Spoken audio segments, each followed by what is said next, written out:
හිතවත් ක්‍රිස්තුස් වහන්සේ තුළ සහෝදර සහෝදරියනි, අද අපි යාඥා කරන්න යන්නේ පසුතැවිලි වීමේ යාඥාව. අපි දන්නවා දෙවියන් වහන්සේ මේ ලෝකය මවා මනුෂ්‍යයවත් මවලා ඒ මනුෂ්‍යයව මේ ලෝකේ පාලනය කරන්නට දැම්මා. නමුත් ආදම් දෙවියන් වහන්සේගේ අනනතකා අකීකරුකමින් පව් කළා. එම පාපය නිසා මනුෂ්‍යයාට ලැබිච්ච දඬුවම මරණය. එම සදාකල් මරණය තුළින් අපිව මුදවා ගන්නට යේසුස් ක්‍රිස්තුස් වහන්සේට මේ ලෝකෙට පැමිණීමට සිදු වුණා.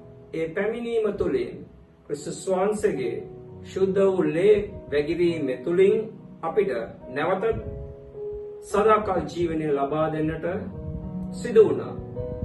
අපි අද පසුතැවිලි වීමේ යාඥාව තුළින් අපි ක්‍රිස්තුස් වහන්සේ තුළට එන්නට අපි යාඥා කරමු.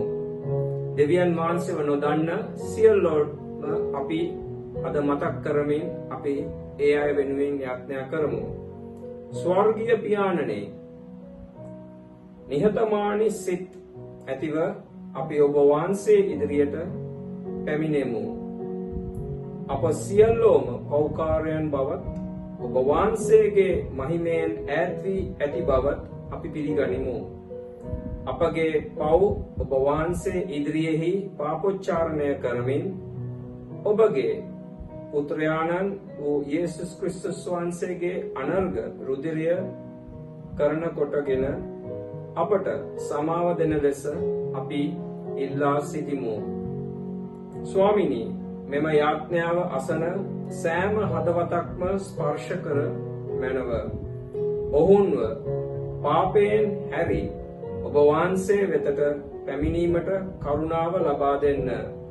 සැබෑ පසුතැවීමක් ඔබ වහන්සේ සෙවීමේ ආශාවක් සහ යේසුස් ක්‍රිස්තුස් වහන්සේ තම ස්වාමීන් හා ගැලවුම් කරු ලෙස පිළිගැනීමේ ඇදහිල්ලක් ඔවුන්ට දානය කළ මැනව.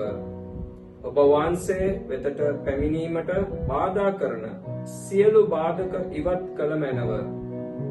ඔබගේ ශුද්ධාත්මයන්ගෙන් ඔහු පුරවා ඔවුන්ගේ ජීවිත අලුත් කර ධර්මිෂ්ඨකමේ මාර්ගයද ගෙන යන්නට ආශිර්වාද කරන්න. ස්වාමිනී, බොහෝ ආත්මයන් ගැලවීම ලබන්නට, බොහෝ ජීවිත වෙනස් වීමට අපි යාඥා කරනවා. ඔබ වහන්සේගේ ශුද්ධ නාමය මහිමයට පත් වේවා. ඔබ වහන්සේගේ රාජ්‍ය දිනෙන් දින වර්ධනය වේවා. අපගේ ස්වාමීන් හා ගැලවුම් කරුවන යේසුස් ක්‍රිස්තුස් වහන්සේගේ බලවත් නාමයෙන් අපි මේ සියල්ලම ඉල්ලා යාඥා කරමු. ආමේන්. ඔබට දෙවි පිහිටයි.